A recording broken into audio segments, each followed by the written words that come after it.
Bien, alors bonsoir à tous, comme toujours, content de vous rencontrer. Et il faut comprendre un petit peu, moi je réfléchis en hébreu, donc le titre est une traduction de l'hébreu.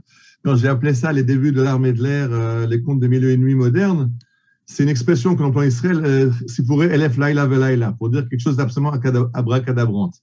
Alors j'aurais dû mettre en français une histoire abracadabrante, j'ai traduit le si pourrait, Elef Laila Velaila israélien en contes des milieux et nuits. Et on veut donc parler vraiment d'une histoire abracadabrante qui est sont les débuts de l'armée de l'air israélienne. Donc je lance la diaporama.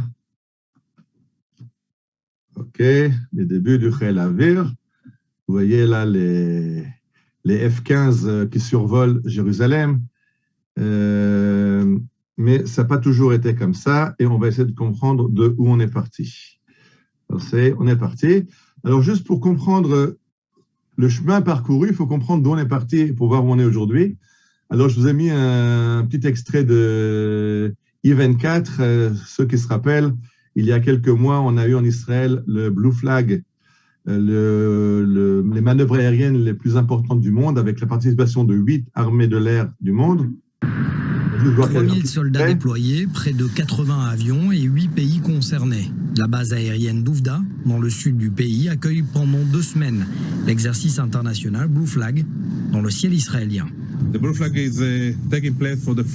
C'est la 5e édition du Blue Flag et je suis fier d'annoncer qu'il s'agit de l'exercice aérien le plus grand et le plus perfectionné jamais organisé en Israël. Objectif pour l'armée israélienne, se rapprocher au maximum des menaces actuelles. Alors pour ce faire, 2 groupes. Une force bleue composée de 8 pays, d'Israël, des États-Unis, d'Allemagne, pour la première fois en Israël, du Royaume-Uni, de l'Italie, de la Grèce, de la France et l'Inde. Et une force rouge exclusivement israélienne, spécialement entraînée pour représenter l'ennemi dans des manœuvres tactiques et stratégiques. Non, on va arrêter là, mais pour comprendre qu'on est parti de très très loin et qu'on est arrivé, je vois que l'image est un peu floue, ça prend un peu du temps, si je vois que je changerai. Donc c'est quelque chose d'incroyable qu'aujourd'hui, une des armées du monde, l'armée de l'air du monde les plus performantes, et les autres viennent s'entraîner chez nous, mais on a commencé très loin d'ici. Dans les années de l'après-Seconde Guerre mondiale, on n'a pas du tout d'armée de l'air et on a besoin d'avions pour des missions qui aujourd'hui sont menées par l'armée de l'air israélienne, mais à l'époque on n'a pas, donc on loue. Il y a des mercenaires qui ont été formés pendant la Seconde Guerre mondiale, qui ont acheté des avions au rebut. Il y a tellement de surplus des armées après la Seconde Guerre mondiale que deux pilotes américains ont acheté un avion, le louent au plus offrant, et ils vont proposer leur service à Israël. Et cet avion va faire 2 allers-retours vers l'Irak, vers Bagdad, pour amener des Juifs d'Irak. Alors, on connaît l'histoire de la Ha'apala, les bateaux fantoches, les épaves flottantes qui ont amené les Juifs en Israël après la Seconde Guerre mondiale, l'Exodus et autres. On connaît moins le fait qu'il y a eu une alia terrestre à travers les frontières du Liban, de la Jordanie, et qu'il y a aussi une alia qui s'est fait clandestine, qui a été aérienne, avec des avions qui avaient été loués pour ce faire. Là, on voit l'avion qui se pose dans les champs de Yavniel en Galilée, et qui amène des Olim d'Irak, et à droite, ils descendent de l'avion, et ils montent dans des camions qui les cachent rapidement avant que les Anglais se rendent compte, et l'avion démarre et disparaît. Donc, on n'a pas d'armée de l'air, on a recours à des mercenaires ou des gens qui louent leurs services. Là, dans la photo, on voit Shlomo Hillel, qui était responsable de cette opération, l'opération Michaelberg, du nom des 2 aviateurs qui ont piloté l'avion. On a retrouvé un avion du même modèle, et il est aujourd'hui en exposition au musée de Atlit, le musée de la Ha'apala. Mais ça, c'est avant l'armée de l'air d'Israël. J'ai mis ça pour raconter qu'on n'avait pas d'armée de l'air et qu'on avait besoin de louer des avions. En 1947, le 29 novembre, Kaftet Benovember, date fatidique, l'ONU décide du plan de partage de la Palestine et le lendemain, les Arabes attaquent Israël. Il s'agit pour l'instant d'une guerre locale entre des milices arabes locales et la Haganah. Et plus tard, après le 15 mai, quand les Anglais vont quitter Israël à la fin du mandat, alors ça va être une guerre à grande échelle avec des armées constituées, l'armée égyptienne, l'armée jordaniennes, irakiennes, syriennes et libanaises qui, elles, vont venir avec des tanks, des avions, des canons. Mais ça, ce sera dans un premier stade, dans un second stade. Dans un premier stade, on a la guerre locale, mais ce qui se passe, c'est que les Arabes vont attaquer le Gush Etzion, le Kfar Etzion, au sud de Jérusalem. L'attaque a raté et ils se rendent compte qu'ils ne sont pas de taille à attaquer un village juif. Par contre, la faiblesse des villages juifs sont leur isolement. Ils décident de bloquer les routes et de réduire ces villages par la faim, par l'isolement, et commence une guerre des routes. On se rappelle les convois, les blindés sandwich qui essayent de forcer le blocus de Jérusalem.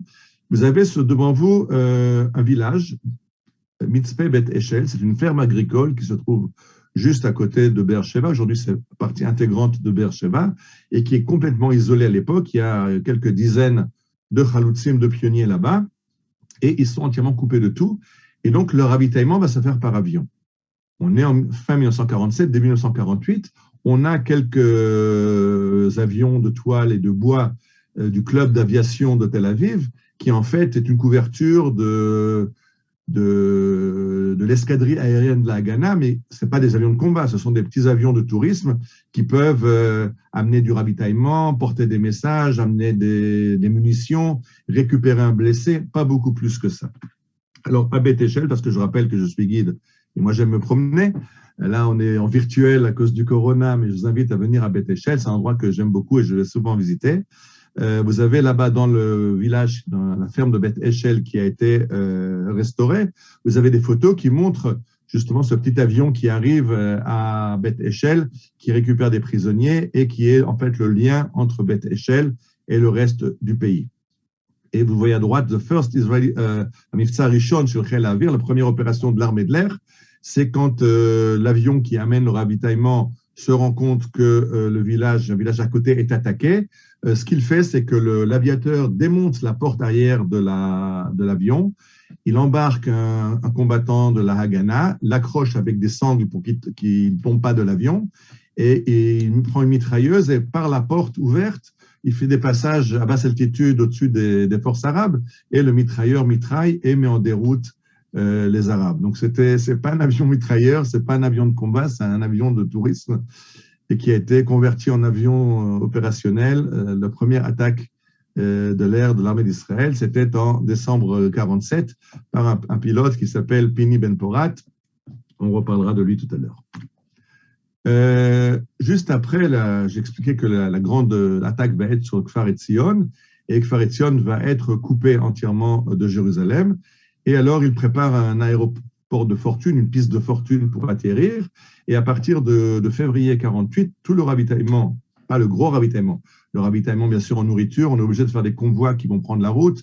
Et on aura un convoi qui malheureusement va être détruit dans une attaque, dans une embuscade arabe. Mais les blessés, le plasma pour soigner les munitions, c'est amené par ces petits avions de fortune qui atterrissent à Kfar Etzion. Et là, on a une photo de Mitzpeh Gvulot. Quand j'ai parlé tout à l'heure de Mitzpeh Bet Eshel, cette ferme agricole de Bet Eshel près de Beersheba, en fait, on a construit 3 fermes agricoles dans le Negev. Le Negev, à l'époque, est vide de Juifs. Et les instances du Yishuv veulent vérifier est-ce qu'on peut s'installer dans le Negev. Et on a créé 3 fermes expérimentales, une à Gvulot, une à Bet Eshel et une à Revivim. Je me trompe, pardon, cette photo est à Revivim. À Revivim, aujourd'hui, ces 3 fermes-écoles ont été restaurées comme à Tarim le Shimour, des endroits à visiter, des lieux historiques. Et à Revivim, quand vous allez visiter Revivim, vous pouvez aussi voir un Dakota. Ça, c'est déjà un avion beaucoup plus gros, c'est un avion de transport, mais qui ravitaillait Revivim, qui est encore plus loin, c'est encore plus au sud que Beersheba, donc encore plus isolé. Et le Dakota faisait la liaison entre Revivim et le nord du pays. Et si vous allez à Revivim, vous voyez aussi un Ouster, ces petits avions qu'en Israël on appelait des Primus, parce que Primus c'était le réchaud à gaz, le réchaud à pétrole dont on servait dans la Haganah, et il disait que le bruit du moteur rappelait le bruit du réchaud, et donc on appelait ces avions des Primus. Vous voyez que c'est tout petit, et ça servait, donc, comme je vous ai dit, à faire du ravitaillement pour des choses très importantes. Ça servait aussi à évacuer des blessés, ou même en avion, j'ai dit tout à l'heure, en avion mitrailleur, quand on a réussi à le transformer en avion mitrailleur. Ça aussi, c'est un avion que vous pouvez voir à Mitzpeh Revivim pour nous raconter ce qu'est l'arme de l'air tout à fait au début ce sont les petits avions du club d'aviation de Tel Aviv qui font des missions héroïques pour ravitailler les villages isolés, pour secourir les convois en mitraillant, en jetant des grenades à partir de l'air, pour essayer de soulager les forces au sol, mais on n'a pas d'armée de l'air. On arrive à Sarona, ceux qui se rappellent, on avait été visiter la Moshava germanique, le quartier allemand de Sarona à Tel Aviv, et vous voyez à droite les celliers, les caves à vin de Sarona.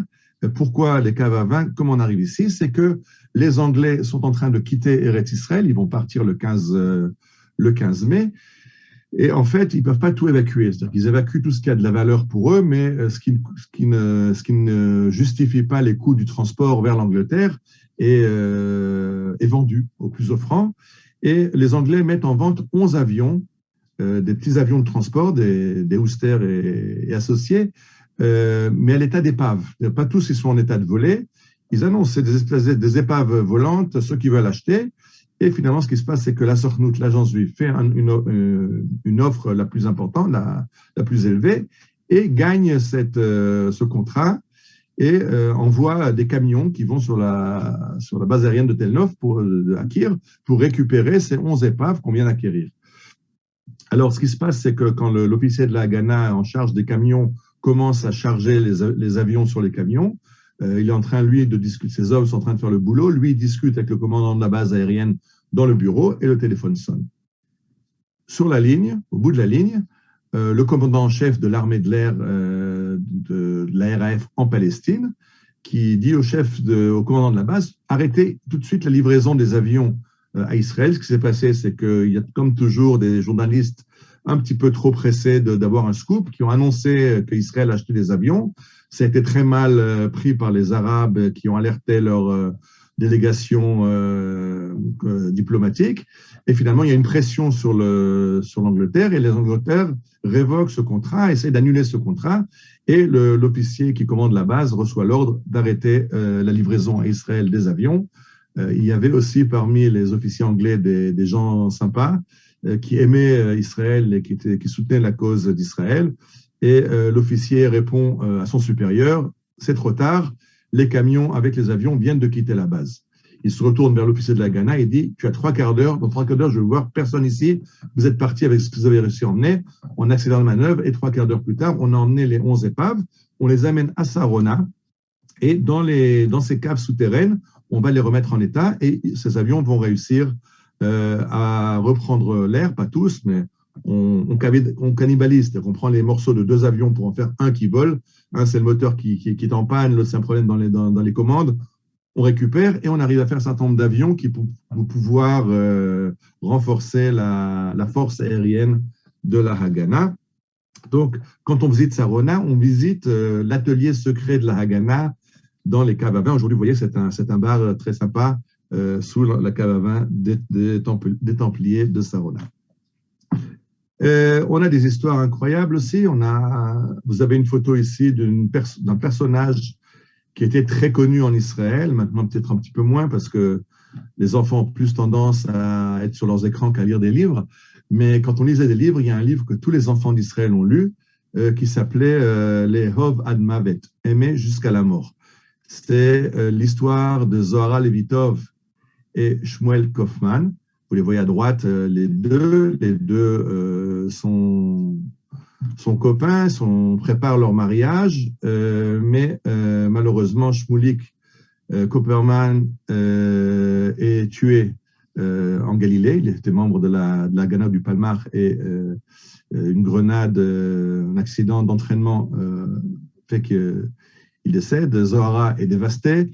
Elle quitte le Palmar et va essayer de se calmer en Amérique. Elle a de la famille là-bas. Et pendant qu'elle est en convalescence en Amérique, elle suit un cours aviation légère en Amérique. Et donc, quand elle revient, elle est intégrée au Sherut HaAvir, à l'armée de l'air de la Haganah. Et vous la voyez à gauche, à côté d'un des avions de l'armée de la Haganah, en pilote, Zohara Levitov, et maintenant pilote de l'armée de l'air, du Sherut. Il n'y a pas encore d'armée de l'air, il y a le Sherut HaAvir. Et on arrive à Jérusalem, je pense que les Jérusalémiens reconnaissent cette photo, c'est l'abbaye qui se trouve au monastère qui se trouve au Gan Saker. Au Gan Saker, il y a là-bas un monastère. Et ce que vous ne savez peut-être pas, à part ceux qui étaient avec moi dans la visite qu'on avait fait Kiryat Aleom, c'est qu'à Gan Saker, il y avait une piste d'atterrissage. Et donc, quand Jérusalem est en état de siège, alors on a les convois, on connaît l'histoire des convois qui essaient de forcer la route pour arriver à Jérusalem, mais pour amener des officiels, pour transporter Golda Meir, qui fait partie du gouvernement, d'avant le gouvernement, qui est de Jérusalem à Tel Aviv, par exemple, on emploie ces avions. Et un jour, Zahara Levitov se paye le mur du monastère et elle meurt dans l'accident de son avion au décollage. Donc c'est une histoire très triste de l'amour de ces deux jeunes qui ont été tués à quelques mois d'intervalle, lui en Galilée et Zahara Levitov dans son avion à Jérusalem. D'ailleurs, c'est Ruth Dayan, la future épouse de Moshe Dayan, qui était la première à se porter sur le crash de l'avion. Elle a vu ça de sa fenêtre, mais il n'y a plus grand-chose à faire. Et juste à gauche, vous avez maintenant s'affiche la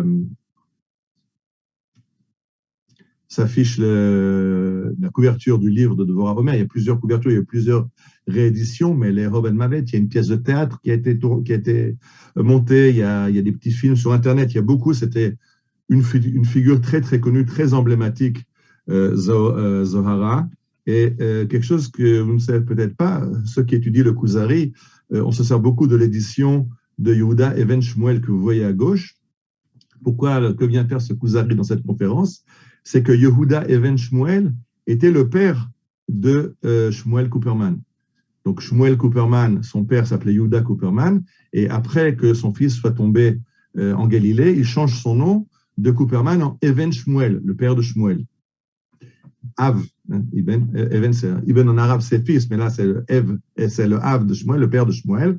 Et donc ce livre de Kuzari que vous connaissez porte le nom de Shmuel Kaufman, pardon, je m'excuse. Et ce qui est très intéressant, c'est de nouveau, quand je guide au Mont des Oliviers, vous voyez à droite la tombe de Shmuel Kaufman, et juste à côté de lui, vous voyez une autre tombe sur laquelle il est marqué Po Nitmena Hayalda Zohara Batrut Ve'amos Levitov. Zohara Levitov, c'est pas une Yalda, c'est pas une enfant. Zohara Levitov, c'était une pilote du Palmar. Mais ce qui s'est passé, c'est que quand Shmuel Kaufman est tombé, son père a acheté 2 tombes au Mont des Oliviers, une pour Shmuel et une dans 120 ans pour Zohara. Quand Zohara a été tué dans le crash de son avion, on ne peut plus enterrer au Mont des Oliviers, qui est aux mains des Arabes, c'est beaucoup trop dangereux d'aller, et on enterre à Cher Bader, dans le cimetière provisoire qui se trouve en face de la haute cour de justice aujourd'hui. Et donc Zohara a été enterré là-bas, et puis après transféré au mont Herzl. Et comment est-ce qu'elle se retrouve au Har Zion? C'est qu'elle a une nièce qui naît après sa mort et qui porte son nom, qui s'appelle aussi Zahara Levitov. Et Zohara, la nièce, elle est morte comme dans un très jeune âge, et c'est elle qui est enterrée dans cette tombe de Shmuel. Donc il y a Shmuel et Zohara, mais ce n'est pas Shmuel et Zohara de l'Erov Admavet. Mais pour comprendre l'héroïsme de ces avions, qui ne sont pas des avions de combat, mais c'est ce qu'on a. Alors, vous connaissez peut-être le film à l'ombre d'un géant, avec tous les grands acteurs de Hollywood, et qui raconte la naissance de l'État d'Israël. Alors, je vous ai mis un petit extrait où on voit un combat aérien. Que fait un avion? Cet avion dont j'expliquais tout à l'heure qu'on l'avait converti en avion mitrailleur à Beth Eshel, comment dans le Negev, dans un autre combat, il devient bombardier léger. Alors, regardez la séquence. Tous nos avions sont à Jérusalem. Vos 3 appareils? Oui. Et on ne dispose que d'un Piper Cub. Sans pilote, sans bombe ni lance-bombe. Eh bien, jetez-leur n'importe quoi, trouvez quelque chose qui fasse du bruit. Vous savez, Vince m'a dit qu'il avait fait un raid sur la Nouvelle-Guinée avec des bouteilles de limonade à demi pleines. Quoi? Oui. Elle tombait droit au but en faisant un bruit d'enfer en explosant. Et ne me dites pas qu'il n'y a pas de siphon à Tel Aviv.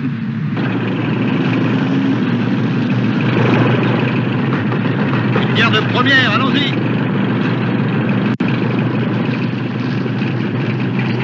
Et dépêchons-nous. faire? Un truc que nous ont enseigné les Stukas durant l'autre guerre. Une sorte de sifflet. Ça fait du boucan en tombant. C'est chouette, comme ça, je ne serai pas seul. Je vais poser ça sur le siège, là. Oui, l'armement de l'avion, c'est une mitraillette. Et où est-ce qu'on fait des paris sur l'autre côté?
C'est bien sûr de l'amateurisme.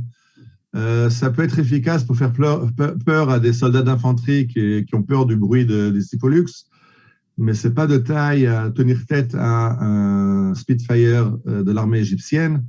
Et les rencontres se terminent en général très mal pour l'aviation israélienne. Donc tout ça, c'est pas sérieux. C'est sérieux. Ils avaient une bravoure extraordinaire.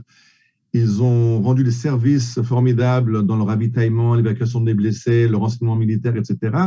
Mais ce n'est pas une armée de l'air. Alors pourquoi n'avons-nous pas d'armée de l'air? Parce qu'on avait ici la Haganah. Or, la Haganah, c'est des gens qui viennent de la Hitiyashvut, qui viennent des kibbutzim, des moshavim. On règle nos problèmes avec des mitraillettes et avec des grenades. Ils n'ont pas compris qu'on allait avoir une guerre à grande échelle avec les armées arabes et qu'il fallait se préparer à une guerre avec des avions, des tanks. Et la Haganah n'a aucun plan comment parer à cette attaque égyptienne. Celui qui a, oui, préparé, qui a compris vers quoi on allait et qui s'est préparé, c'est Ben Gurion. Alors maintenant, on va passer, j'ai suivi l'histoire avec les Piper Cub et le Sherut Avir de la Haganah. Maintenant, on va essayer de comprendre ce qui s'est passé dans l'aviation militaire israélienne. Est-ce qu'il y a eu une vraie aviation qui s'est constituée en parallèle? Et c'est la suite de mon explication. Une dernière chose, c'est que ces petits avions, ces Ouster, Piper Cub et autres Primus, vous les voyez ici dans la dernière opération de la guerre d'indépendance. C'est Mifza Ouvda, c'est la prise de Eilat. Ben Gurion a dit « Je veux Eilat pour avoir un port sur la mer Rouge, sur l'océan Indien ». Et il envoie deux brigades qui foncent sur Eilat avant que l'ONU n'impose un cessez-le-feu. Une brigade, le Palmar, passe par le Negev. Pardon. La brigade Golani passe par la Arava.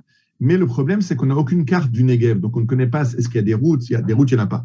Est-ce qu'il y a des pistes par où on peut passer, par où on ne peut pas passer? Et les avions, vous voyez à droite l'avion qui survole le désert en avion, un petit peu en avant. On se rappelle, dans le désert, on avait lu il n'y a pas longtemps qu'on avait le Hamoud Haesh, qui allait, la colonne de nuée, la colonne de feu, qui allait 3 jours avant le camp des Bnei Israël pour nous trouver le chemin. Alors, la version moderne du Hamoud Haesh, c'est ces avions qui allaient et qui signalaient à la brigade du Palmar, près de Fat Negev, par où on peut passer, par où la route est impraticable. Et grâce à eux, le Palmar a réussi à arriver à Eilat. Et la fin de la guerre, c'était la prise d'Eilat. Voilà, vous voyez Eilat en 1948, ce sont 3 maisons entorchées, et le drapeau, le fameux d'Egal à Dieu, le drapeau à l'encre qui était levé à Eilat. Alors ça, c'était l'histoire de l'armée de l'air, du Sherut Avir de la Haganah. Passons maintenant aux choses sérieuses. Les choses sérieuses, ça se passe à Tel Aviv. On est le 16 mai, le lendemain le 15 mai, le lendemain de la proclamation d'indépendance, le jour où les Anglais quittent Eretz Israël, Tel Aviv est bombardée par l'aviation égyptienne, parce qu'eux, ils ont de vrais avions, et eux, ils font de vrais dégâts. Alors, leur première attaque va se porter sur l'aéroport de Sde Dov, c'est le petit aéroport au nord de Tel Aviv, qui était l'aéroclub où s'entraînait, où était basé le Zéon de la Haganah. Aujourd'hui, cet aéroport était fermé. Sde Dov est attaqué par les Spitfire égyptiens. Il y aura 5 avions détruits, c'est grave. Sur les 15 qu'on a, je ne sais plus combien il y en a, enfin, plusieurs avions détruits, et 5 soldats qui vont être tués parce on n'est pas du tout prêt. Finalement, ce qui va se passer, c'est qu'ils vont un petit peu se ressaisir. Et il y avait un chargement d'armes qui venait d'arriver par avion et qui devait être livré aux forces. Alors, ils vont vite sortir leurs mitrailleuses. Et à la deuxième attaque de l'après-midi, ils vont réussir à abattre un Spitfire égyptien. L'après-midi, les Égyptiens reviennent, ils vont attaquer la Reading, la station électrique qui fournit le courant à presque tout le pays d'Israël de l'époque. Mais la grande attaque qui va être dévastatrice va être quelques jours plus tard, quand ils vont bombarder la Tachana Merkazit à Tel Aviv, et qu'on va dénombrer 42 tués et de dizaines de blessés. Après cette attaque, vous voyez à droite un bus endommagé, mais la Tachana de Tel Aviv, Tachana Merkazit est détruite, et je dis 42 personnes y ont laissé la vie. Et on ne peut rien faire, on n'a pas d'avion, on n'a pas de DCA, on n'a rien pour contrer. Les Égyptiens viennent journellement bombarder Tel Aviv, pas seulement Tel Aviv, d'autres villes aussi. Mais Tel Aviv, c'est le symbole. Je rappelle que le gouvernement à l'époque était Tel Aviv, c'est la grande ville juive, et on n'a aucune défense contre ces avions qui nous attaquent. Alors je reviens un petit peu en arrière, en 1942. En 1942, il y a un jeune homme qui s'appelle Aaron Remez, vous ne le connaissez peut-être pas, mais vous connaissez son père, David Remez, parce qu'il y a partout des rues, des places qui portent le nom de David Remez. Donc Aaron Remez a une grande chance, c'est qu'il vient d'une famille de la noblesse sioniste, et lui se trouve au début de la guerre en 1940 aux États-Unis, où il essaye d'enrôler des Juifs pour aider l'effort de guerre des Alliés. Et en 1942, quand l'Amérique, elle aussi, entre en guerre après Pearl Harbor c'était en décembre 1941, donc l'Amérique entre en guerre, et en 1942, Aaron Remez s'engage dans la RAF. Il va s'engager dans l'armée anglaise à une condition, il dit « je veux être envoyé à l'entraînement en Rhodésie » parce qu'il savait qu'il y avait des pilotes d'Eretz Israël qui ont été envoyés pour être formés en Rhodésie, Ezer Weizmann, Modi Alon et d'autres. Et donc, il demande d'être envoyé en Rhodésie. Il arrive, il distribue tous ses habits chauds américains, il arrive en chemise à manches courtes, en culotte courte, et il est interviewé et accepté dans la RAF, et on l'envoie faire son entraînement à Fairbanks au Canada. Donc, ce n'est pas tout à fait les mêmes conditions météorologiques, mais le gros problème, c'est que quand il arrive, il a un entretien d'incorporation dans la RAF, et son interrogateur lui demande « Est-ce que tu as été au kibbutz ou est-ce que tu as été arrêté ?» Alors là, il a un petit moment d'hésitation parce qu'il a été au kibbutz. Bien sûr, c'est un fils d'activiste sioniste qui était dans un kibbutz à la frontière libanaise. Et il a 2 fois été arrêté par les Anglais pour activité anti-britannique. Donc, il se dit, apparemment, ils sont trop renseignés sur moi. S'ils savent, ils connaissent le mot de kibbutz, ils me posent ces questions-là, c'est qu'ils savent tout sur moi. Il décide donc de dire la vérité. Il dit, oui, j'étais au kibbutz, oui, j'étais arrêté lors de manifestations. Et il est quand même accepté. Mais le lendemain, on lui demande, et qu'est-ce que tu feras si on te demande de bombarder un kibbutz? À quoi il va répondre, je ne me suis pas engagé dans la RAF pour ça. Je suis venu pour me battre contre les Allemands, pas pour bombarder un kibbutz. Et alors on lui dit, ok, demain tu as un entretien avec le commandant de la base. Alors il comprend qu'apparemment sa carrière aérienne est finie. Et le lendemain matin, il est dans le bureau du commandant de la base, qui lui demande de s'asseoir, et qui lui dit que ce commandant de la base a été en service en Eretz Israël. Et il lui dit, écoute, moi je sympathise votre cause, mais il faut que tu saches une chose. Il n'y a pas de sympathie en politique, il n'y a que des intérêts. Et les Anglais n'ont pas d'intérêt à vous défendre, vous serez seul. Si vous essayez de créer un État, vous serez seul, livré à vous-même, sans amis, il faudra vous défendre par vos propres moyens. Et sans armée de l'air, vous n'avez aucune chance de réussir. Aaron Remez comprend le message, il va tout faire pour être major de sa promotion, il va sortir un des meilleurs de sa promotion, mais il prend chaque moment de libre pour lire des manuels d'opération, comment créer une armée de l'air. Il écrit des lettres à la maison de dire à Ben Gurion qu'il faut qu'on commence à s'activer et à préparer une armée de l'air. Donc, c'est le premier qui a conscience qu'on a besoin d'une armée de l'air, et quand il va être démobilisé et qu'il va rentrer en 46, parce que en 46, il n'a pas de permission. D'ailleurs, lui, il pense que c'est à cause de ça que la censure anglaise a lu ses lettres, et comme il dit de créer une armée de l'air, et qu'à l'époque, les Anglais sont là et que c'est entièrement illégal, on lui a bloqué son courrier et on a interdit de permission pour qu'il n'aille pas parler à la famille en Israël. En tout cas, en 46, il arrive en Israël, il rencontre Ben Gurion et il va expliquer à Ben Gurion qu'on a besoin d'une armée de l'air, et Ben Gurion va le comprendre. Et alors, en parallèle avec la Haganah qui ne comprend pas, mais qui a son chérout à Avir, avec ses petits avions de tourisme qui font du bon boulot, il y a Aaron Remez qui va vouloir créer une armée de l'air. Mais la Haganah dit, on n'a pas besoin de ça. Et finalement, il se retrouve à la maison sans job. En 47, donc vraiment un an avant la guerre, c'est à ce moment-là qu'il va être réintégré et que Ben Gurion va lui donner l'ordre de créer une armée de l'air moderne et effective. Alors, la première chose qui va être faite, c'est une opération, il y en a beaucoup à l'époque, on avait des connaissances littéraires et puis un peu d'humour. Alors, l'opération de ravitaillement aérien d'Israël va s'appeler Yokom Pourkan. Yokom Pourkan, vous connaissez, c'est une prière que les Ashkénazes disent à Moussaf du Shabbat, Yokom Pourkan min Shemaya. La délivrance, le sauvetage viendra des cieux. Yokom Pourkan min Shemaya, c'est devenu l'opération Yokom Pourkan, dans laquelle on a une série d'opérations qui s'appellent les opérations Balak. Pourquoi Balak? Je vous rappelle dans la Torah, Balak, c'est un roi de Moab qui a essayé de maudire Israël, mais son nom c'est Balak ben Tzipor. C'est Balak le fils de l'oiseau. Donc dans l'ironie de ça, on a choisi Balak pour être le nom de code de ces opérations qui vont ramener dans un premier stade, il faut amener des armes en Israël. On va vers la guerre, on a besoin d'amener des avions, mais aussi des armes pour la Haganah, pour le Palmar, etc. Et je rappelle qu'en mars 48, il y a eu ce qu'on appelle la semaine des convois, ou 3 convois qui ravitaillaient, un Jérusalem, l'autre Faretzion et le troisième en Galilée, non m'échappe, Yechiam, le kibbutz de Yechiam. Ces 3 combats sont détruits, ces 3 convois sont détruits, et on a besoin, Ben Gurion décide de faire une grande attaque, Miftzah Nachshon, pour ouvrir la route de Jérusalem. Et les fusils et les mitrailleuses du Miftzah Nachshon arrivent une semaine avant le début des opérations par avion. Ce n'est pas une grande quantité. Un jour avant l'opération, on va arriver à un bateau. Le problème, c'est que ce bateau a été chargé avec des milliers de fusils, des centaines de mitrailleuses, mais on ne savait pas, combien de temps ça prendrait au bateau à arriver. Est-ce qu'il arriverait à accoster malgré les Anglais? On a recouvert toutes les armes avec des pommes de terre pourries. Et ce qui s'est passé, c'est que quand les Anglais, les contrôleurs des douanes, ont vu ce chargement et puis ils ont vu les odeurs que ça dégageait, ils se sont écartés. Et donc, une fois qu'ils s'étaient partis, la nuit, on a dégagé les pommes de terre pourries et on a sorti en dessous les fusils et les mitrailleuses qui ont servi au Miftzah Nachshon. Mais on avait envoyé une petite quantité, 200 fusils et 50 mitrailleuses, qui ont été envoyés dans la première opération Balak, de ravitaillement aérien. Et il va y avoir des opérations là maintenant, on est en avril 48 et jusqu'en août, je crois, il y aura cette opération Balak.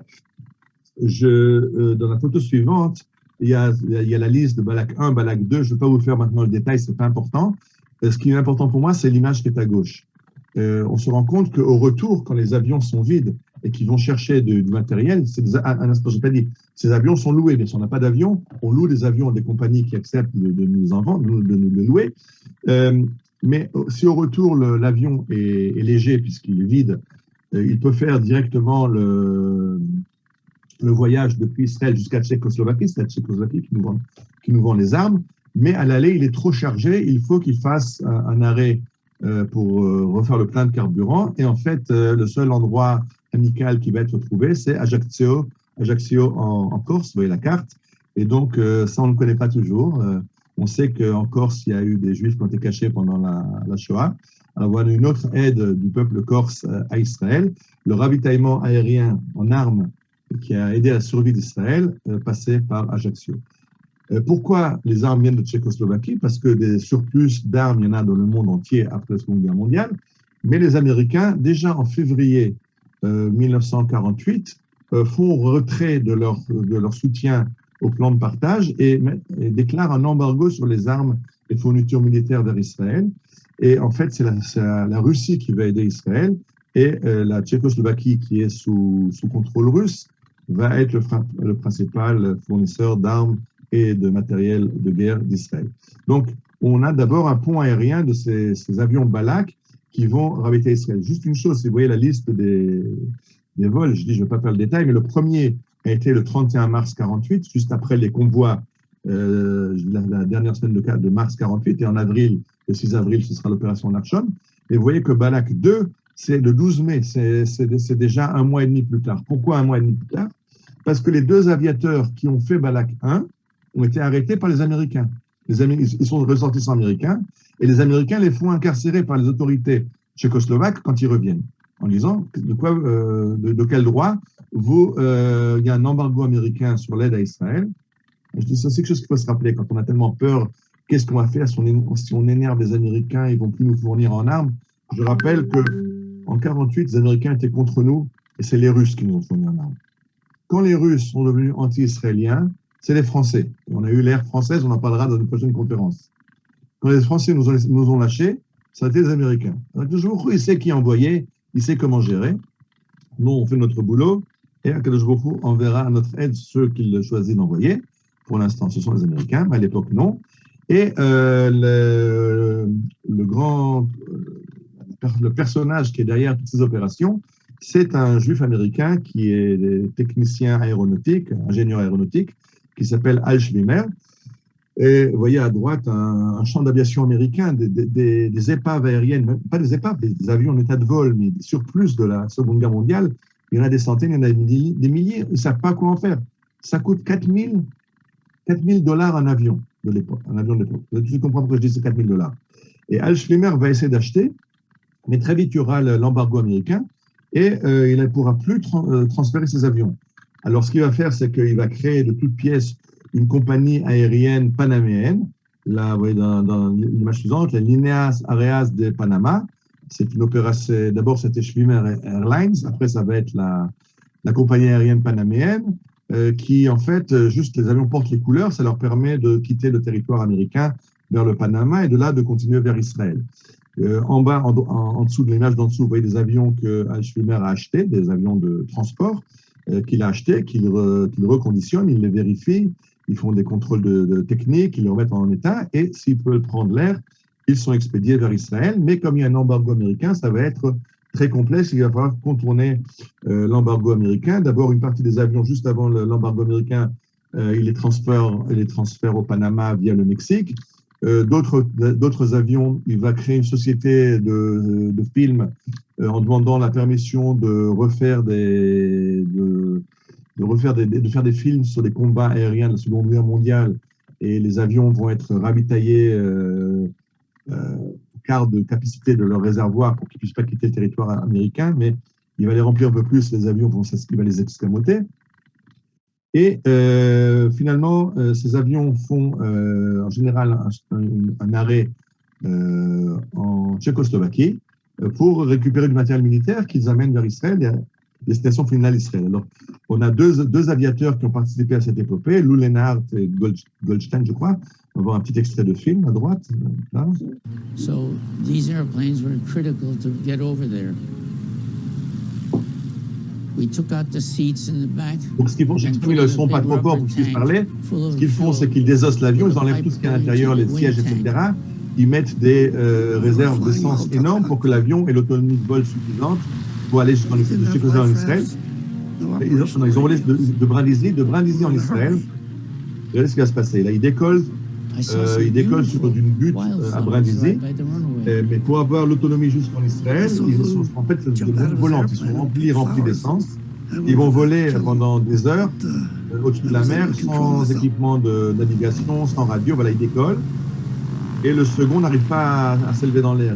Il tombe de la falaise. Il arrive au bout de la falaise. Il tombe de la falaise.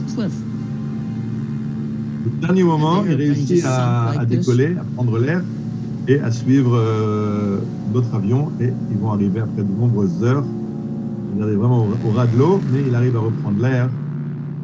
Ils sont beaucoup trop chargés. C'est ça le problème qu'ils ont au décollage. Ils sont chargés d'essence. Et ils vont sans carte, sans navigation, en essayant de trouver maintenant les côtes israéliennes. Il y aura des nuages. Il va falloir que quand ils arrivent à retrouver l'aéroport. Quand ils arrivent en Israël, j'arrête le film pour pas avoir le son.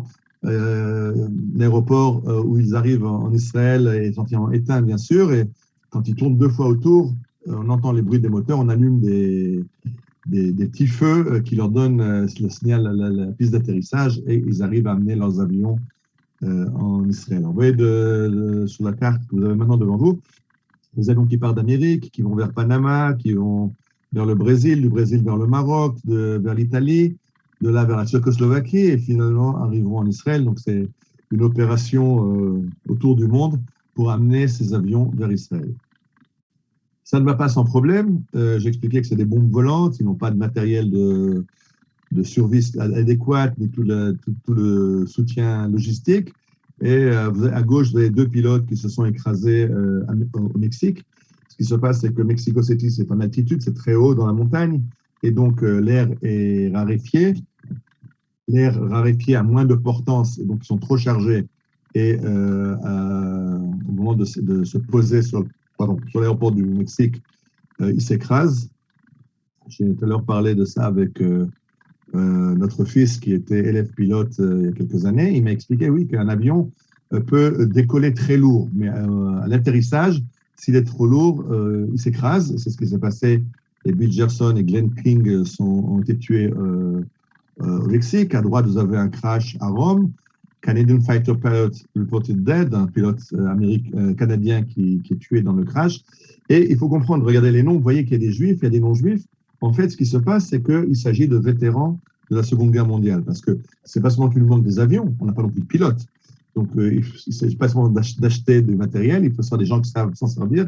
Et donc, on écume les États-Unis, l'Europe, pour trouver des sympathisants à la cause d'Israël, qui seraient d'accord de venir se battre pour Israël.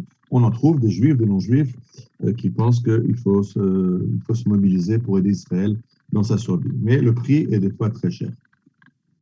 Alors, ça, c'était pour les avions de transport. C'est très important, parce que ces avions de transport, ils vont amener le matériel de guerre dont on a besoin en Israël rapidement. Après, il y aura déjà les bateaux qui vont amener dans les ports des quantités beaucoup plus importantes d'armement. Mais et ils auront aussi après leur rôle dans le ravitaillement des forces de Tsahal dans le Negev.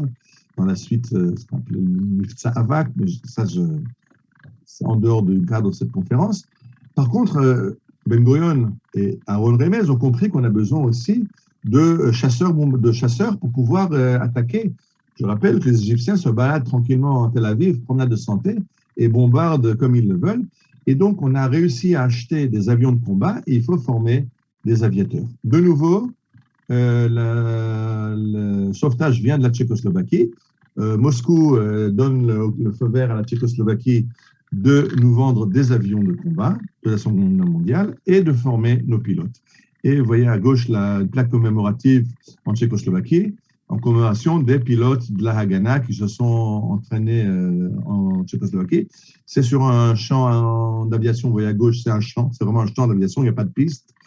Et là-bas, on envoie 10 pilotes d'Israël s'entraîner. Maintenant, le problème, c'est que ça a été tellement long à décider.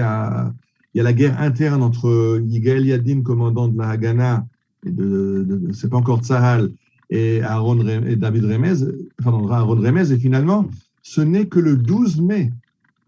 Le 12 mai, le 15 mai, c'est la fin du mandat. Le 12 mai, les pilotes, qui étaient pilotes de la Seconde Guerre mondiale, donc ils ont piloté des avions. Il faut qu'ils apprennent maintenant à servir des avions que la Tchécoslovaquie va leur vendre. C'est 3 jours avant l'État d'Israël qu'ils prennent le chemin de la Tchécoslovaquie. Pourquoi 3 jours avant? Parce que tout le temps avant, quand ils avaient besoin d'avions, ils ne peuvent bien sûr pas aller en Tchécoslovaquie en disant voilà, on vient s'entraîner pour être pilote dans l'armée de l'air israélienne. D'autant plus qu'il y a un problème beaucoup plus grand, c'est que je dis que ces gens-là sont des volontaires américains. En volontaires américains, ils n'ont pas le droit, en tant que citoyens américains, d'aller derrière le rideau de fer. Donc, ils enfreignent la loi américaine, ils risquent l'emprisonnement. Les Israéliens, les Weizmann, Modialon, même chose.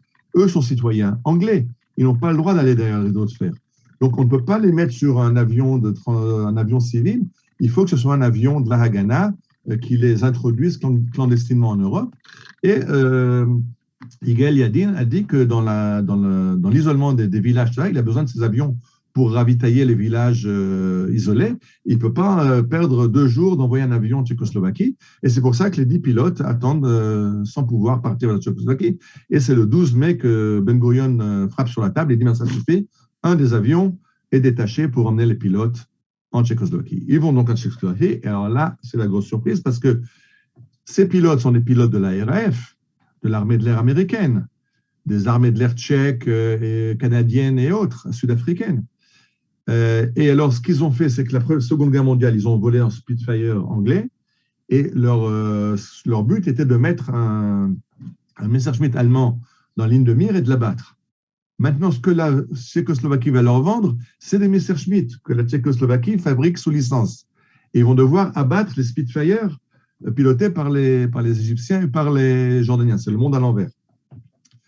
Et donc, ils arrivent en Tchécoslovaquie. Et là, premier problème, c'est que le Messerschmitt allemand, fabriqué sous licence par les Tchèques, l'usine qui fabrique les moteurs vient de brûler. Donc, il n'y a plus de moteurs.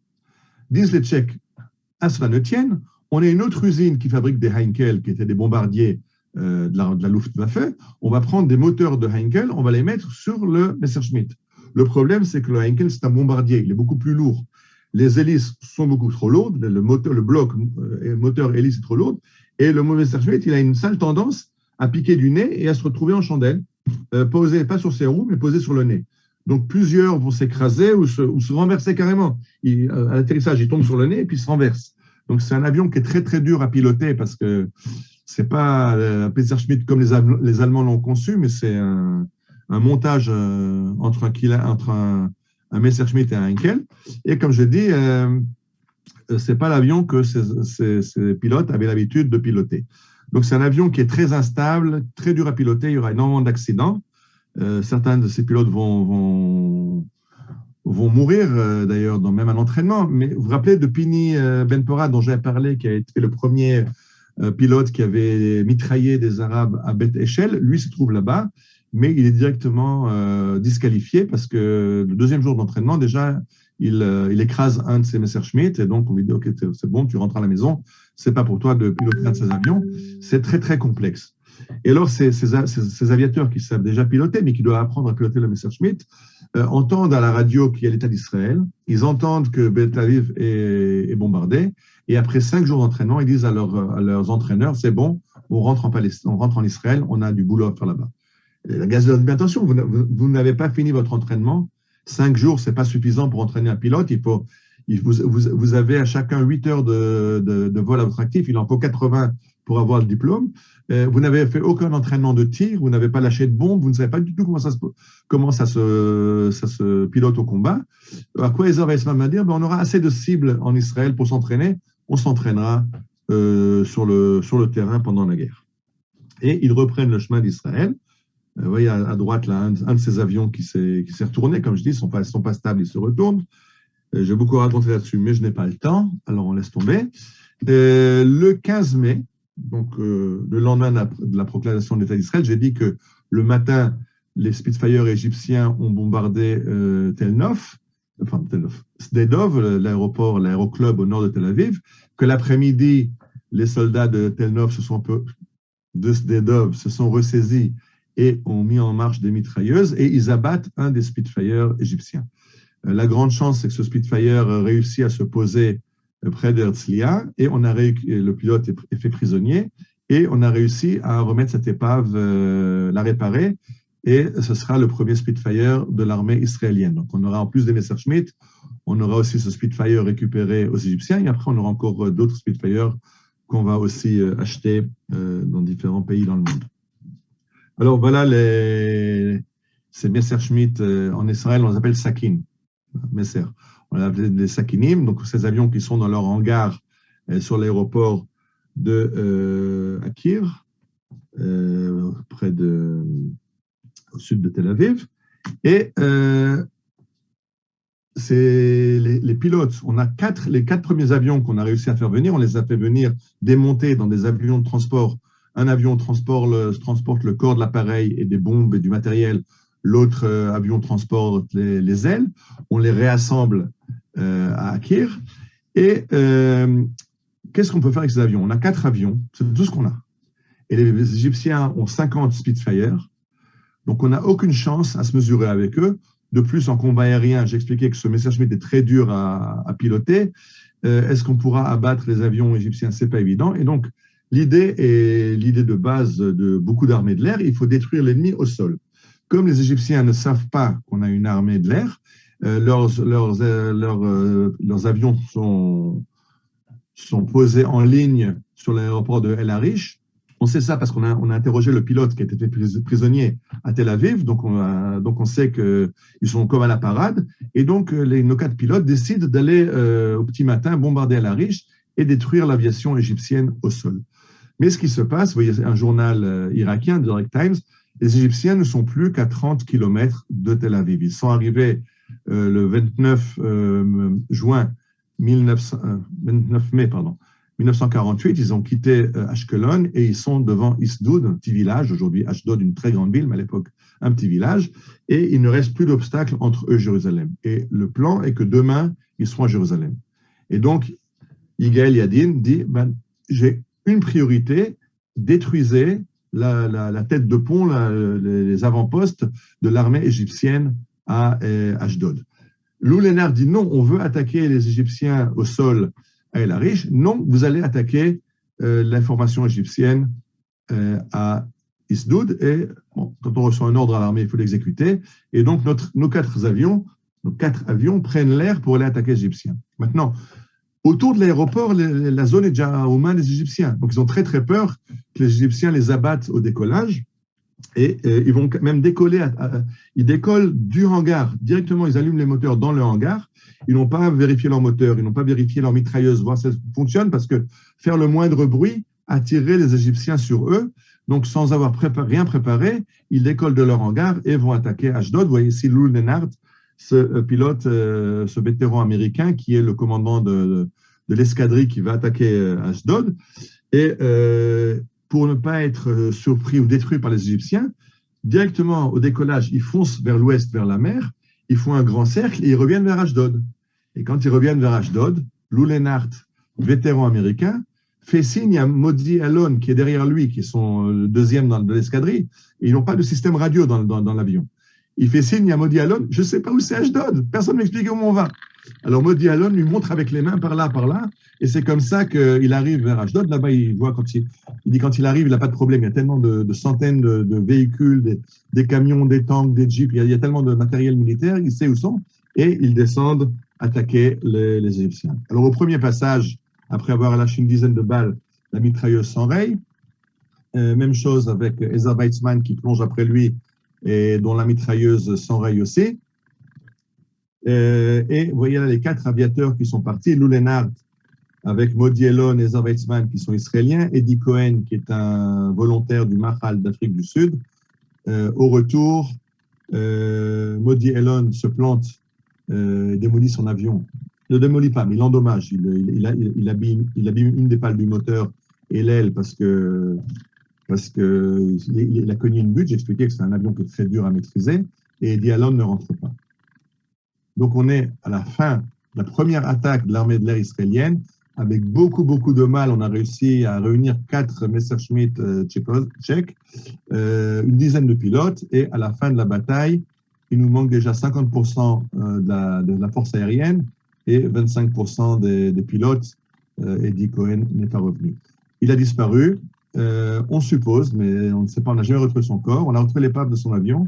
On suppose qu'il s'est trompé d'aéroport. Ne connaissant pas bien la région, comme Lou Lenard, c'est qu'après l'attaque, il s'est dirigé pas sur Akir, mais sur Bet Daras, un petit aéroport anglais pas très loin. Et là-bas, cet aéroport était déjà occupé par les Égyptiens qui l'ont abattu. On a retrouvé l'épave de l'avion, mais lui, on ne l'a jamais retrouvé. Ça, c'est Eddie Cohen. Et c'est terrible, mais ça, c'est à droite, c'est l'Andarta, c'est la plaque commémorative à Ashdod, qui met à l'honneur la Khativat Tanega et la Khativat Givati qui sont battus là-bas. Et c'est dommage qu'il n'y ait pas aussi une petite place pour Eddie Cohen et l'armée de l'air qui se sont battus. En fait, le dégât que l'armée de l'air a infligé à l'armée égyptienne était minime ou inexistant. Ils ont chacun tiré une quinzaine de balles de mitrailleuses et leurs moteurs sont tombés en panne.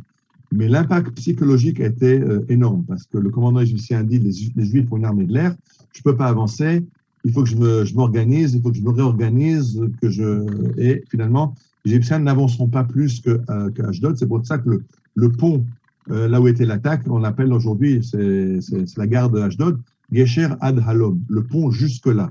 Jusque-là, les Égyptiens sont arrivés, mais ils n'ont pas poursuivi leur avance. Donc c'était une opération militairement ratée, mais psychologiquement et militairement réussie, puisqu'elle a arrêté les Égyptiens. Le lendemain, on dit aux deux avions survivants, les Irakiens sont arrivés à Toul-Karem et ils font une percée vers la mer. Toul-Karem, c'est près de Netanya, c'est à l'est de Netanya, c'est l'endroit où le pays fait 14 km de large. Et s'ils coupent les 14 km, alors non seulement ils coupent le pays en deux, il y aura le sud et le nord qui seront coupés l'un de l'autre, mais en plus, ils assiègent Tel Aviv, puisque les Égyptiens sont à Ashdod au sud, les Irakiens seront au nord, et donc on envoie nos deux avions restants à l'attaque des Irakiens. Les deux avions prennent l'air et attaquent les Irakiens, et il s'agit de Rubenfeld et de Ezer Weizmann. Ezer Weizmann rentre à la base, mais Rubenfeld est abattu par les Irakiens. Il a plus de chance qu'Eddie Cohen. Il comprend que son avion est en flammes, il ne peut plus rentrer à la base. Et il comprend aussi que s'il saute en parachute parmi les Irakiens, il sera massacré. Et donc, il arrive à traîner son avion jusqu'à la mer et il crache l'avion dans la mer et lui saute en parachute et se retrouve sur la plage de Kfar Vitkin. Mais il y a un petit problème. C'est la deuxième attaque aérienne de l'armée de l'air israélienne. Les Juifs ne savent pas qu'on est... Ce n'est pas les Arabes qui ne savent pas qu'on est une armée de l'air. Les Juifs ne le savent pas non plus. Donc, quand les gens de Kfar Vitkin voient un avion en flammes, un vrai chasseur de guerre, un avion de combat, un Messerschmitt qui plonge en flammes dans la mer, ils comprennent que c'est un aviateur irakien. Et donc, ils se précipitent sur la plage pour lui faire passer un mauvais quart d'heure. Maintenant, Rubenfeld, qui est un volontaire américain, ne connaît pas un mot d'hébreu. Comment est-ce qu'il voit ces gens menaçants devant lui, et il va faire la seule chose qu'il sait, c'est qu'il va crier Filtefish Shabbos. Filtefish Shabbos, c'est le deux seuls mots qu'il connaît. Et ça va le sauver la vie, parce que quand les gens de Kfar Vitkin entendent cet aviateur qui crie que Filtefish Shabbos, c'est quand même un petit peu bizarre pour un aviateur irakien. Et donc, ils vont un petit peu se calmer, essayer de comprendre ce qu'il s'agit. Ils vont comprendre que c'est un aviateur israélien.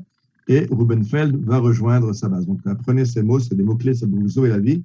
Filtefish et Shabbos. La FNA, je ne sais pas si vous aurez compris avec Vitkin, mais Filtefish, ça marchait.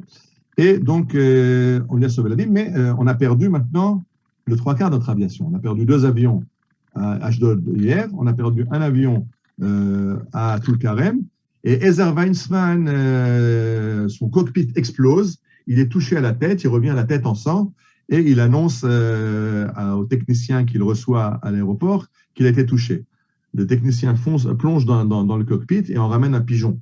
Il y a eu le premier accident en Israël d'un oiseau avec un avion, c'est un pigeon qui est rentré dans l'avion d'Ezer Weizmann, qui a explosé le cockpit, mais ce n'était pas plus grave que ça. Ce qui se passe, c'est qu'au 3e jour de notre armée de l'air, il nous reste un seul avion. Qu'est-ce qu'on fait maintenant avec un seul avion? Il ne faut pas le gaspiller. S'attaquer à des forces irakiennes, égyptiennes, c'est du suicide. Et donc, ce qu'il va faire, quelqu'un a une idée? Il va aller au plus important, c'est défendre Tel Aviv. Ça, c'est Ezer Weizmann avec son livre. Et vous voyez la photo qui est prise à droite à Tel Aviv. Vous voyez un Dakota bombardier égyptien qui est poursuivi par l'unique Messerschmitt qui nous reste, piloté par Modi Alon. Et c'est comme ça qu'on va réussir à protéger Tel Aviv. En fait, ces chasseurs peuvent se mesurer avec les bombardiers égyptiens. Et à partir déjà le 3 juin, il y a deux bombardiers égyptiens qui sont abattus par Modi Alon. Et c'est la fin des bombardements de Tel Aviv. Donc, un avion, ce n'est pas grand-chose, mais quand il patrouille sur Tel Aviv et qu'il abat les bombardiers égyptiens, ça a servi à protéger Tel Aviv. Les Égyptiens ont compris qu'avec les bombardiers, ça ne marche pas. Ce qu'ils font, leur prochaine opération, puisque le 3 juin, 2 bombardiers ont été abattus, le 4 juin, ils envoient des bateaux et vont essayer de bombarder Tel Aviv à partir de la mer. et on va envoyer deux aviateurs avec pas avec le Messerschmitt, mais avec un Dakota, un transport transformé en bombardier pour les besoins de la cause, qui va être abattu par les Égyptiens. Et ceux qui connaissent sur Tel Aviv, le long de la plage, il y a cette Andartat HaShachaf, le monument de la mouette, qui rappelle le combat héroïque de Aaron David Sprintzak. Donc la famille Sprintzak aussi, c'est des rues. Et Matityahu Soukenik, c'est le frère de Yigael Yadin, le général en chef, qui ont été abattus, mais qui ont fait comprendre aux Égyptiens de ne pas bombarder Tel Aviv. Donc en fait, grâce à l'armée de l'air, Tel Aviv est sauvée. Alors on continue à faire venir du matériel. Balak continue en parallèle. Là, j'essaie de prendre des axes pour que ce soit plus facile à comprendre. Mais pendant ce temps-là, on continue à amener du matériel et Al-Shvimer a réussi à acheter 3 B-17, les forteresses volantes. Rappelez, dans la Deuxième Guerre mondiale, ces forteresses volantes qui ont transformé Dresden et encore d'autres villes allemandes en champs d'épave. Il en a acheté 3. Et Ben Gurion dit, c'est très bien. Alors, quand vous venez en Israël, au lieu de faire un vol direct, le B-17, il a un grand rayon d'action, au lieu de venir directement, faites un tour par nos voisins et bombardez au passage. Et là, à droite, vous avez le résultat des forteresses volantes qui vont vers Tel Aviv, et au passage, on sont allés dire bonjour à Farouk, le roi d'Égypte.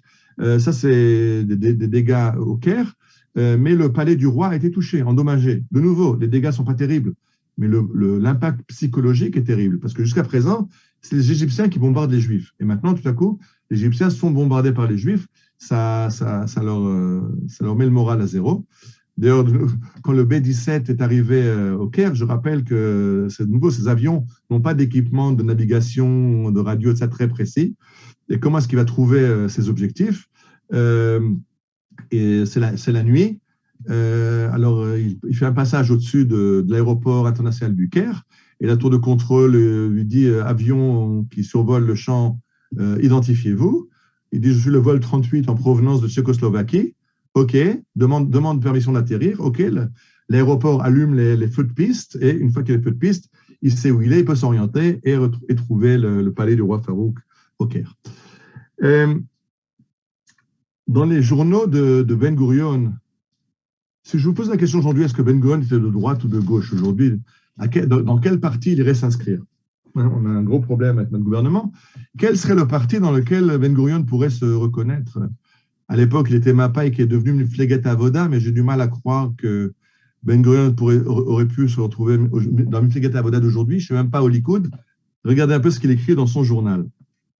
Alors, il écrit ça dans son journal intime le 24 mai 48. Je lis dans le livre, là. Il faut se préparer à débarquer le matériel de guerre qui arrive dans un bateau qui doit arriver.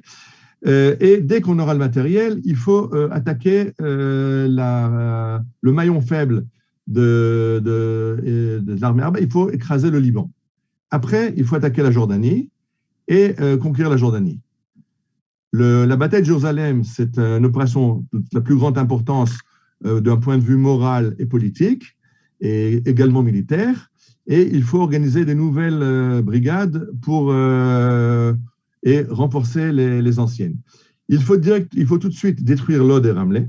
Ça nous aurait évité quelques problèmes qu'on a eus au printemps dernier. Il faut organiser la brigade de Liao Ben-Hur pour qu'elle attaque Jenin et qu'elle continue sa percée vers la vallée de Jourdain. Maclef doit recevoir des renforts et doit prendre le Liban et ceci par un bombardement de Tyr et Sidon et Beyrouth. Beyrouth, il faudra aussi le bombarder à partir de la mer. Yigal Allon doit attaquer la Syrie dans la vallée du Jourdain, à l'est et au nord. L'armée de l'air doit bombarder Rabat Amon, la capitale jordanienne, qui est le maillon le plus faible des armées arabes, c'est le Liban. Donc, dit, je vais à la fin. On liquide la Jordanie, la Syrie s'effondre d'elle-même. Si l'Égypte ose continuer la guerre, on bombarde Port Saïd, Alexandrie et le Caire, et comme ça, on réglera une fois et pour toutes nos comptes, les comptes de nos ancêtres avec l'Égypte, la Syrie et Aram. Donc, Ben Gurion a une vision historique de venger tout ce qui nous a été fait au cours de l'histoire. Je ne sais pas s'il y a un parti aujourd'hui qui oserait avoir des lignes politiques comme Ben Gurion les propose. Je vois que le temps est en train de finir. Là, on a un avion égyptien qui a été abattu dans le Negev. Et je finis par la dernière histoire de la dernière opération militaire de la guerre de 48. Elle a été sur terre, je l'ai dit, la prise d'Elat, Oum-Rashrash, mais il y a eu aussi juste un engagement aérien. Il y a 5 Spitfire anglais qui ont décollé d'une base anglaise dans le Sinaï. Le Sinaï était sous contrôle, les Égyptiens étaient contrôlés par les Anglais. Et ils ont été abattus par l'armée de l'air israélienne.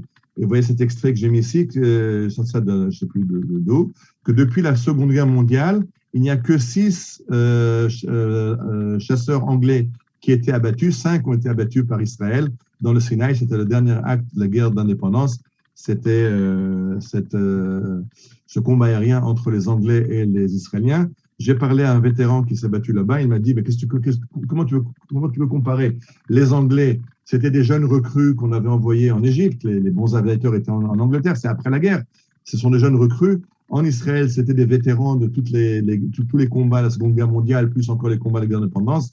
Donc, c'était des As contre des Bleus. Et les Anglais n'avaient vraiment aucune chance.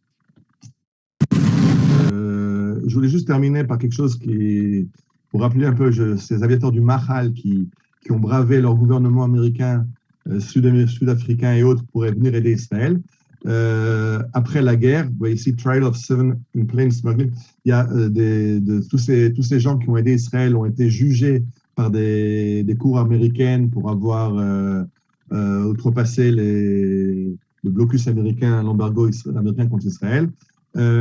Al Schwimmer, qui avait acheté les avions, qui les avait exfiltrés des États-Unis vers Israël, a été condamné, déchu de sa nationalité israélienne. Et on lui a demandé de demander le pardon, de faire un recours en grâce. Il a toujours refusé en disant que j'ai rien fait de mal.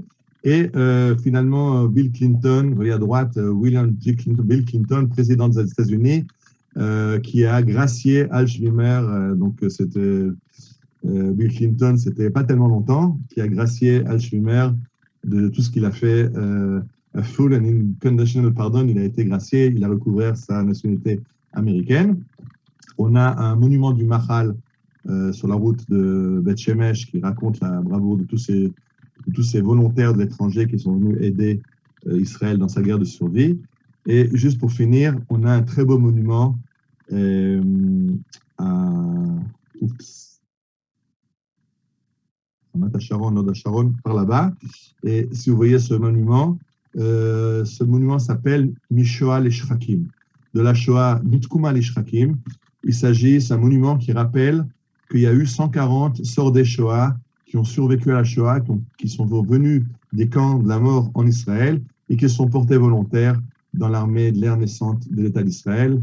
Et ce monument remercie, il y a une photo de 3 de ces personnages. Ils ont été comme personnel volant, comme personnel d'entretien, 140 sordés Shoah qui ont participé à cette épopée fantastique de la création de l'armée d'Israël. Et je rappelle ce film qu'on a vu au départ, cette armée qui est partie de rien et qui aujourd'hui est l'armée de référence pour toutes les armées de l'air du monde. Alors, vous m'excusez un petit peu j'ai un petit peu dépassé le temps imparti à la conférence. Je ne l'ai pas dit, mais quand j'ai commencé à préparer une conférence sur le début de l'armée de l'air, je pensais aller au moins jusqu'à la guerre des 6 jours. Mais il y avait tellement raconté sur les débuts que je me suis dit, je vais couper de nouveau en 2, comme d'autres sujets qu'on a traités. Et on fera dans le futur une suite sur l'ère française, l'opération du Sinaï et la guerre des 6 jours, c'est l'ère française. Et peut-être après, même une 3e, si vous avez encore la patience de m'écouter, ou alors on changera de sujet. Je ne dis pas non plus que c'est la prochaine fois directement, mais on continuera à parler parce que moi, c'est un sujet qui me passionne et je pense qu'il est passionnant à beaucoup d'égards. Voilà, alors si vous voulez allumer des... Merci Ariel.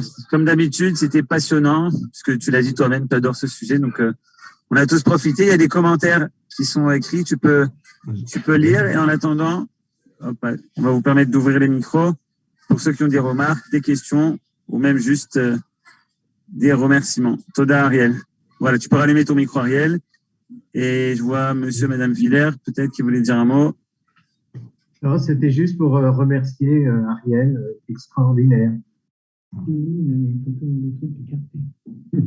Ok. D'autres questions? J'en profite juste un mot pour ceux qui n'étaient pas tout à fait au début. Vous voyez derrière moi un parterre d'anémones rouges, là, magnifique. C'est le Negev en ce moment. Et pour tous les amis de Midreshet Yehuda qui font le Shabbat avec nous, ce Shabbat à l'hôtel vendredi, c'est le paysage qu'on va visiter. Donc voilà un petit hors-d'œuvre de ce qu'est le Negev en cette saison. Donc à tous les amis qui viennent pas avec nous Shabbat, Israël en février, c'est la plus belle saison. La nature est verte et rouge. Je vous invite à vous joindre à nous pour découvrir le Negev en cette saison. Et je voulais te dire une chose, c'est que Zohara, c'est pas Lévitov, c'est Léviatov. C'est une petite cousine à moi.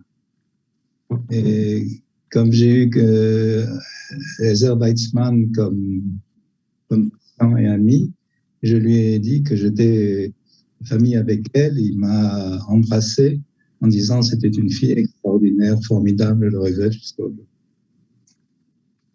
Toda Rabba. Moi, j'ai rencontré un vétéran qui m'a raconté l'histoire suivante. C'était dans le cadre d'une marche de l'eau du KKL.